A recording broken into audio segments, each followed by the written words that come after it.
America के राष्ट्रपति Donald Trump को टैरिफ मामले में बड़ा झटका लगा है और ये झटका किसी और ने नहीं बल्कि उनके देश के सुप्रीम कोर्ट ने दिया है।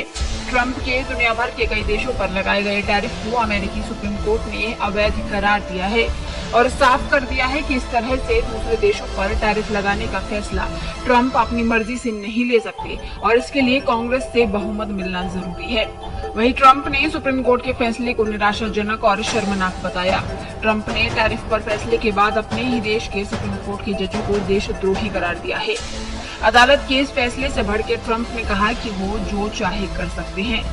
ट्रंप ने सुप्रीम कोर्ट के इस फैसले का पुरजोर विरोध किया और साथ ही दुनिया भर के देशों पर 10% टैरिफ लगाने का ऐलान कर दिया। ट्रंप ने भारत अमेरिका ट्रेड डील पर भी एक बड़ी बात कही।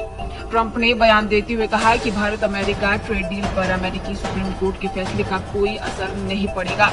ट्रंप ने साफ कर दिया है कि सुप्रीम कोर्ट के फैसले के बावजूद दोनों देशों के बीच ट्रेड डील बनी रहेगी और भारत 18% टैरिफ चुकाएगा, 10% नहीं।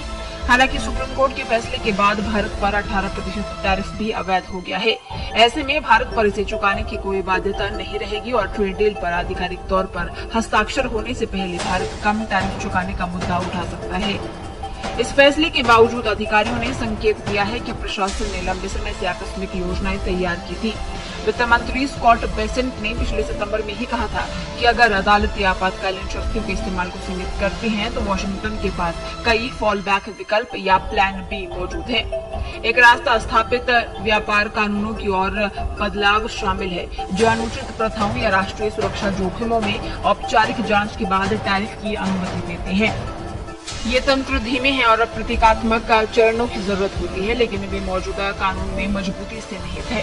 पहले स्टील, एल्यूमिनियम और अलग अलग प्रकार के आयात पर शुल्क को सही ठहराने के लिए इस्तेमाल किए गए हैं। सुप्रीम कोर्ट का फैसला सेक्टर स्पेसिफिक जांच के जरिए पहले से लगाए गए टैरिफ को नहीं छेड़ता है। अलग अलग उद्योगों में चल रही जांच अभी भी नए लक्षित शुल्क का कारण बन सकती है, जो अधिकारियों को व्यापार दबाव बनाए रखने के लिए एक संकीर्ण लेकिन कानूनी रूप से मजबूत नजरिए के रूप में दिखाई देता है। चर्चा के तहत एक और स्ट्रैटेजिक टैरिफ को इस तरह से फिर से डिजाइन करना है कि वे खास देशों, उत्पादों या व्यापार उल्लंघनों से जुड़े हों, बजाय इसके कि वे व्यापक रूप से लागू हों। इस तरह की टेलरिंग प्रशासन को कानूनी चुनौतियों के जोखिम को कम करते हुए समान आर्थिक टारगेट का पीछा करने में मदद कर सकती है।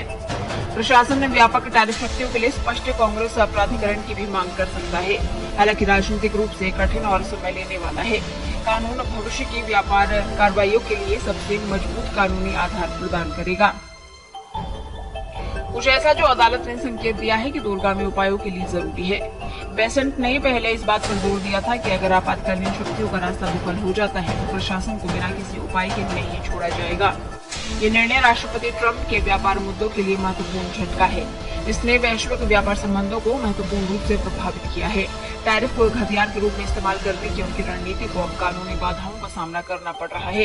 ट्रंप की रणनीति का उद्देश्य अन्य देशों को व्यापार प्रथाओं को बदलने के लिए मजबूर करना था।